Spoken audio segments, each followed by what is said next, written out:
E aí, pessoal, tremeu na base aí quando viu que o tema era logaritmos? Calma, fique tranquilos. Eu vou fazer nessa aula 1 uma revisão bem detalhada, com todas as propriedades, para você entender o conceito de logaritmo e saber fazer operações com logaritmo. É uma matéria super importante, cai bastante no Enem, cai bastante em vestibular, então fique atentos que essa aula de hoje é importante. Vamos à aula, conceito, definições, propriedades de logaritmo. Eu sou a professora Sandra Celeste. Logaritmo, notação de logaritmo. O logaritmo de A na base B é igual a C. O meu A vai ser chamado de logaritmando. O meu C de logaritmo e o meu B a base. Logaritmo, a origem vem de função exponencial. Então, para eu calcular um logaritmo, eu preciso trabalhar com função exponencial, com equação exponencial. Então, a condição que nós vamos ter para logaritmo de existência depende de condição de existência de função exponencial também. Por exemplo, o meu logaritmando tem que ser um número maior que zero. Isso significa que dentro de numa reta real, o intervalo na reta real, o meu A tem que ser um número maior que zero. O meu B também maior que zero, mas ele não pode ser 1. Isso significa que ele tem que estar no intervalo entre 0 e 1 e maior que 1. Tá vendo que tem bolinha aberta aqui? Lembra de conceito de intervalo, gente? Se tem bolinha aberta, eu não incluo esses dois números. Por que isso, gente? Logaritmo vem de função exponencial. As condições de existência de função exponencial também têm que ser válidas para logaritmos, que é a origem de logaritmo. Vou dar um exemplo para vocês, como seria absurdo se eu tivesse que calcular um logaritmo de um número negativo, um logaritmo de uma base negativa, ou se meu B fosse 1. Olha essa situação aqui. Se eu quisesse calcular o logaritmo de 0 na base 3, bom, que expoente que eu dou para 3 para o resultado ser 0? 3 elevado a algum número dá 0? Não, isso é uma igualdade que nunca vai ser verdadeira, ou seja, isso é uma afirmação absurda. E se minha base fosse 1?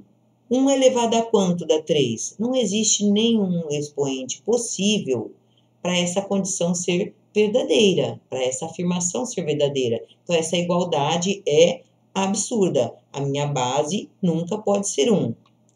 E se meu logaritmando fosse um número negativo e eu quisesse calcular? Tá, eu estou procurando aqui que expoente que eu dou para 2 para resultar em menos 4. 2 positivo elevado a quanto dá 4? Nenhum número eu posso atribuir para x. Isso é uma afirmação absurda. Então, eu nunca vou conseguir calcular esses logaritmos aqui. É por isso que existe a condição de existência para calcular um logaritmo, tá? Lembre-se sempre disso. Vamos pensar um pouquinho? O logaritmo que eu estou calculando é um expoente. Então, eu transformo, pelo conceito de logaritmo, uma conta que é de logaritmo em uma conta, num cálculo de equação exponencial. Por exemplo, se eu quiser calcular o logaritmo de 8 na base 2, o 8 eu posso fatorar e escrever como 2 a terceira. Por que eu faço isso? Porque numa equação exponencial, eu preciso ter as bases iguais para poder ignorar, ou seja, cancelar as minhas bases e trabalhar só com o expoente. Ó, a minha incógnita aqui está no expoente. Só que o 8 eu posso trocar por 2 a terceira e com isso eu consigo que o meu objetivo, que é trocar o 8 por uma base que seja igual a essa base do primeiro membro. Fazendo isso, eu cancelo as duas bases e igualo o expoente. Logo, o que eu obtenho aqui? Que logaritmo de 8 na base 2 é igual a 3. 2 elevado a este expoente resulta em 3, certo? E aí, gente, já começou a ferver a cabecinha aí? Então, é um sinal de alerta aí. Anota aí que você precisa fazer uma revisão de propriedades de potenciação. É muito importante para calcular e operar com logaritmos, tá? Vamos usar alguns exemplos práticos aqui, com alguns números para efetuar uns cálculos envolvendo logaritmo. Tá, Eu quero calcular o logaritmo de 4 na base 2. Poxa, por que é 2? Porque 2 ao quadrado é 4. Isso significa que o expoente que eu tenho que colocar aqui nessa minha base para resultar em 4 é 2. Simples, né? Tá, agora eu quero calcular o logaritmando. 7 elevado a 3 resulta em quanto? 7 elevado a 3 é 343. Então, o meu logaritmando aqui deve ser 343 para valer essa igualdade aqui. Agora, olha esse logaritmo aqui. Eu quero calcular 625 na base, logaritmo de 625 na base 0,04. Eu posso colocar um número decimal? Posso. Eu não posso colocar um número negativo ou 1, mas o número decimal aqui é um número positivo. Bom, primeira coisa que eu faço, aplicando o conceito, monto a equação exponencial.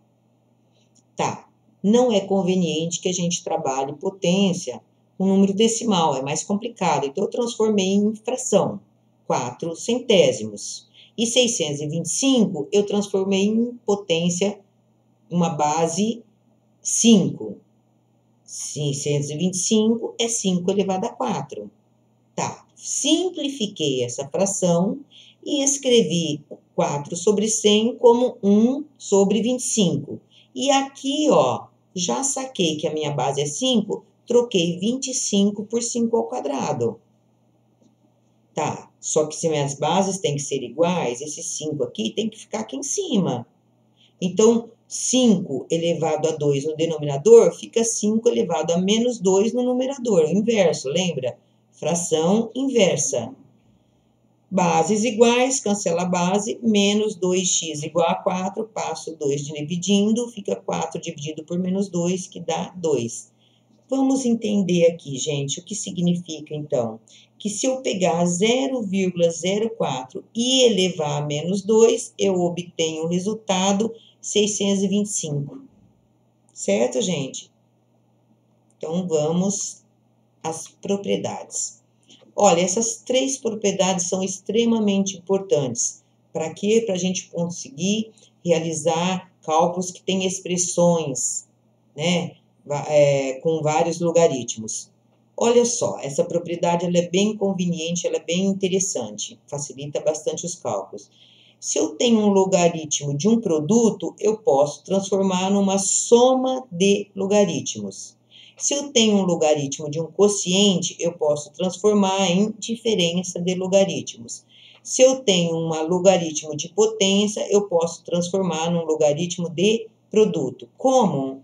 Vamos ver esses exemplos aqui, olha.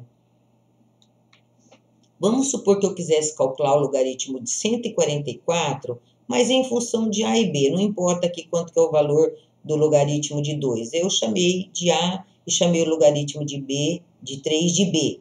Só para não trabalhar com números e facilitar e vocês entenderem direitinho a aplicação dessas propriedades. Olha, em primeiro lugar, eu vou fatorar o 144. Sempre que é um número composto, a gente escreve ele na forma fatorada, tá? Para depois usar esta propriedade aqui. Eu não vou calcular o logaritmo de 144, a não ser que eu tenha uma tabela. Nós temos uma tabela de logaritmo na base 10. Olha, logaritmo, quando eu não coloco a base aqui, gente, é porque é base decimal, base 10. E existe uma tabela para isso. Você pode consultar a tabela, ou a tabela vai ser fornecida, porque não dá para você decorar o logaritmo de todos os números, obviamente. Mas, por exemplo, logaritmo de 2, de 3, de 5, a gente usa bastante, então a gente acaba decorando. Mas não se preocupe em decorar. No vestibular, eles fornecem o logaritmo de alguns números, por isso que você vai ter que fatorar para usar o logaritmo daquele que foi fornecido no enunciado do problema.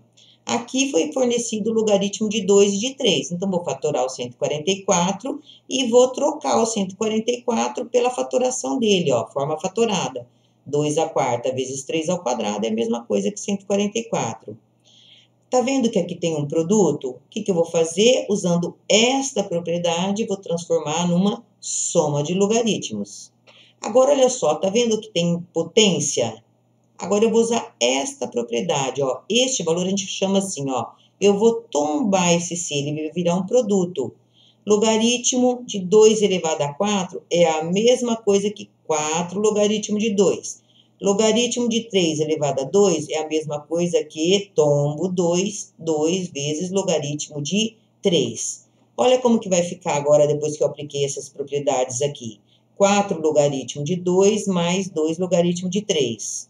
Tá, só que foi fornecido aqui o logaritmo de 2 como A. Troco por A, o logaritmo de 2. O logaritmo de 3 por B. Então, troco o logaritmo de 3 por B. Como ficou a expressão, então? 4A mais 2B. É conveniente que você fatore, que você escreva da forma fatorada quando tiver um fator comum nos termos. Aqui, ó, o 4 e o 2 são múltiplos de 2. Então, coloquei o 2 aqui como fator comum e reescrevi a expressão da forma reduzida, tá? Isso é um exemplo da aplicação de propriedades. Se aqui, ó, ao invés de multiplicação, fosse divisão, fração, seria o mesmo cálculo, só que aqui, ao invés de somar, a gente estaria subtraindo. E se aqui fosse o número, por exemplo, o logaritmo de 2 é aproximadamente 0,3. Então, aqui no final do cálculo, era só eu substituir isso por 0,3 e efetuar e ter um resultado numérico e não um resultado algébrico, como nessa questão, tá? Então, olha, vamos aprofundar um pouquinho mais essas propriedades. Eu tenho um exemplo aqui, olha, logaritmo de x na base 3 menos logaritmo de 2 na base 3. Eu posso trocar isso por um único logaritmo, nesse formato aqui, ó, x sobre 2. Então, diferença vira um único logaritmo de quociente. Soma vira um logaritmo de produto. 5 vezes 4, 20. Aqui é uma soma, 3 vezes x, 3x. Aqui é uma diferença deste resultado, então dividido por 4. Aqui eu tenho um produto, esse produto numérico eu posso colocar como expoente, mesmo que não fosse numérico, gente. Qualquer produto que tivesse aqui, qualquer fator que tivesse aqui, eu posso devolver ele como expoente. Ah, mas aqui apareceu uma raiz. Lembra? Revisão de propriedade de potenciação. 3 elevado a 1/5 é a mesma coisa que raiz quinta de 3. Aqui eu tenho as duas coisas, é potência e logaritmo. Primeiro eu coloco esse 3 aqui em cima como expoente, esse 4 aqui em cima como expoente do 2, como é uma soma, vira produto, certo? Então, aqui vai ficar x à terceira vezes 2 elevado a 4. 2 elevado a 4 é 16, tá vendo? Ó, ficou um último logaritmo, um único logaritmo, tá? Ao invés de trabalhar com uma expressão, eu trabalho com um termo só. E aqui eu tenho uma soma. Ah, mas aqui não é logaritmo? É sim, gente. Logaritmo de... Aqui a base é 3. Então, é conveniente para eu juntar que a base seja 3. Então, 3 elevado a quanto dá 3? 3 elevado a 1. Então, eu troco 1 por logaritmo de 3 na base 3. Aí, 3 vezes 5 é 15. Então, virou um produto.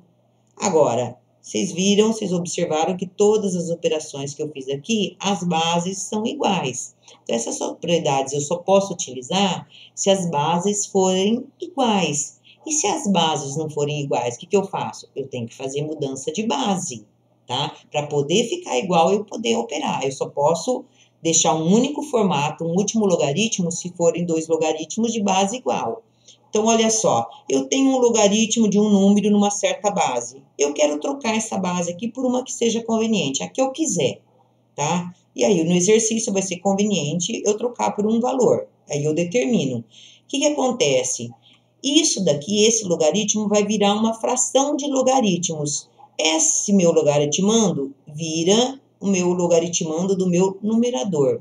E esta minha base vira o logaritmando do meu denominador. E a base aqui fica igual, C e C, tá? Então, olha, logaritmo de B na base A é a mesma coisa que logaritmo de B na base C sobre logaritmo de A na base C. Por exemplo, nesse exercício aqui, eu quero calcular o logaritmo de 100 na base 50. Bom, só que o que foi fornecido na base 10. Então, é conveniente que eu troque isso por uma base 10. Tá, então vamos lá. Logaritmo de 100 na base 50. Eu quero colocar logaritmo na base 10. Este logaritmando continua sendo logaritmando, mas do termo do numerador. Então, 100 aqui e 50 aqui embaixo como logaritmando. Tá, só que é o seguinte, quem que é logaritmo de 100 na base 10? 10 elevado a quanto dá 100? 2. Então, já calculei o primeiro termo aqui, que é o numerador. Agora, 50 eu vou fatorar. É 5 vezes 10. Por que eu fatorei? Porque logaritmo de 10 na base 10, eu sei, é 1. Todo logaritmo, onde o logaritmando é igual à base, é 1. 10 elevado a 1 é igual a 10. E o 5? O 5 eu tenho aqui, gente. Logaritmo de 5 na base 10 é A. Então, o que eu fiz? E virou uma soma. Lembra da propriedade do slide anterior? Logaritmo de 5 na base 10, mais logaritmo de 10 na base 10. Logaritmo de 5, eu posso trocar por A. E logaritmo de 10, eu posso trocar por 1. É o resultado do exercício. Certo, gente? Mudança de base para poder operar com expressões com logaritmos de bases diferentes. Eu sou a professora Sandra Celeste, essa foi só uma revisão das propriedades que você precisa para resolver problemas. Então, fique atento para a próxima aula, aula 2 de logaritmos, para a gente pegar um pouquinho mais pesado e trabalhar com resolução de problemas, ok? Eu sou a professora Sandra Celeste, dá uma curtida aí, se inscreva no meu canal no YouTube, me acompanhe pelo Instagram, pelo Facebook, ou se quiser me mandar e-mails com sugestões, críticas, fiquem à vontade. Eu gosto da participação de vocês e das sugestões para a aula. Até a próxima aula, até breve, aula 2 de logaritmo. Tchau, tchau!